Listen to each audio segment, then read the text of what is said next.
అందరికీ నమస్కారం.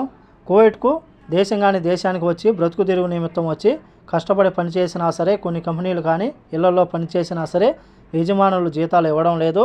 ఇలా జీతాలు ఇవ్వనప్పుడు ఆ యొక్క కార్మికుల పరిస్థితి కువైట్లో ఊహించుకుంటేనే చాలా కష్టంగా ఉంది. ఎందుకంటే మధ్యతరగతి వాళ్ళు పనిచేస్తేనే ఒక పూట గడుస్తుంది.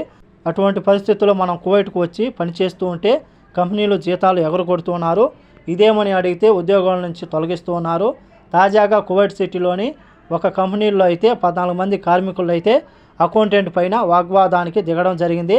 మాకు చాలా నెలల నుంచి జీతాలు ఇవ్వడం లేదు, మాకు తినడానికి రూమ్లో ఉండేందుకు రూమ్ రెంట్ కానీ తినడానికి లేదని చెప్పేసి ఆ యొక్క 14 మంది అకౌంటెంట్ మీద దాడి చేసినట్లు స్థానిక మీడియా పేర్కొంది. దీంతో సమాచారం అందుకున్న పోలీసులు సంఘటనా స్థలానికి చేరుకుని 14 మంది కార్మికులను, ప్రవాస కార్మికులను సాదియా పోలీస్ స్టేషన్ తరలించి కేసు నమోదు చేసి మేము దర్యాప్తు చేస్తున్నామని చెప్పి, అలాగే గాయపడిన అకౌంటెంట్ ఎవరైతే ఉన్నారో అతన్ని అమీర్ ఆసుపత్రికి తరలించి చికిత్స అందిస్తూ ఉన్నట్లు అధికారులు తెలిపారు. కేవలం ప్రవాస కార్మికులు జీతాలు ఇవ్వడం లేదని చెప్పేసి ఆ యొక్క అకౌంటెంట్ దగ్గరకు వెళ్ళడం జరిగింది. అకౌంటెంట్ దగ్గరికి వెళ్ళినప్పుడు సరైన సమాధానం రాకపోవడంతో అయితే కోపంతో ఉన్న ప్రవాస కార్మికులు ఎవరైతే ఉన్నారో గొడవకు దిగడం జరిగింది.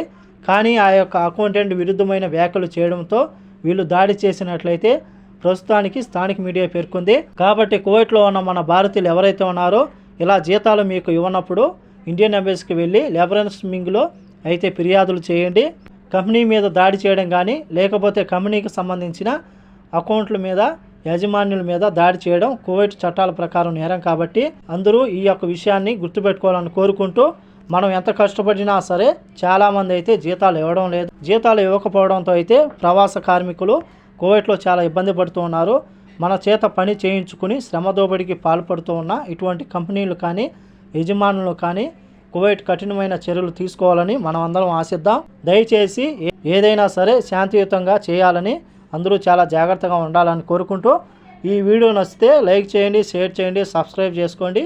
నెక్స్ట్ వీడియోలో మళ్ళీ కలుద్దాం. జై హింద్.